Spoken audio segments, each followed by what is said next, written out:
Now, I remember those frenetic days after the last election with the creation of the current Lib Dem Conservative coalition. A lot of Conservatives do, and it's not the happiest memories for them. Bluntly, they think David Cameron compromised too much with the Lib Dems and they don't want it to happen again. So they have a plan, and our political editor, Allegra Statton, knows what it is.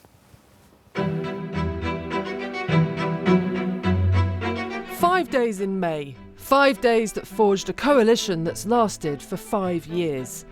The deal struck in May 2010 was by individuals at the top of two parties. It was signed off by all Lib Dem MPs, but not by all Tory MPs. And that's a wound that's not healed through the life of this Parliament. Next time round, these people will have a role. The Conservatives' 1922 committee is the Tory backbenchers' elected body. Perhaps as early as the Monday after the election, if any deal is taking shape, the 22 will stage a secret ballot. And we have learnt that Conservative MPs will be involved more closely still. Newsnight understands that Conservative MPs expect to have a formal role in the next coalition negotiation. The last one that took place inside this building didn't feature them at all. The plans being discussed at the top of the party include the idea that the chair of the 22, Graham Brady, could have a formal role on the Tories' negotiating team. Alternatively, he could be consulted throughout on what would be and wouldn't be acceptable to the wider party. These plans go far further than simply Tory MPs voting on a negotiation agreement that's already been struck. The Tory rebellion in this Parliament over Lord's reform is still a source of pain to Liberal Democrats. Close observers believe Conservative backbenchers need to be knitted more tightly in. Then the coalition partners' cherished items couldn't die a death.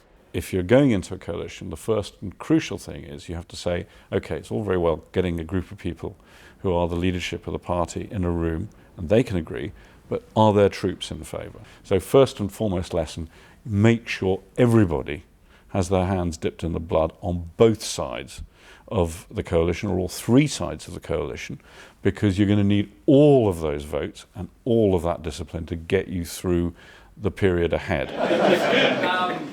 Well, this is the first coalition government for 65 years. The inaugural coalition cabinet seemed jolly enough, but the wider party was not happy. There is a great soreness from last time round, one source told me. We were bounced into coalition. We won't be this time. If there were to be any form of coalition in the future, I would have thought that the parliamentary party would now demand some sort of say in what the conditions were and whether in fact there would be a final agreement on it. That's probably in light of the experience of the last 5 years. Conservative backbenchers inside this building for negotiations, at the table or in an antechamber somewhere close by. Their presence will push up the agenda, policies proving a tough sell to Liberal Democrats. Everyone's hands dipped in blood, a reminder of how difficult, even bloody, this next round of negotiations could be. Allegra Statton there. Well, you saw two extracts, in fact, from a film we're going to be running in the next few weeks, learning the lessons of the last coalition and looking ahead to the possible next one.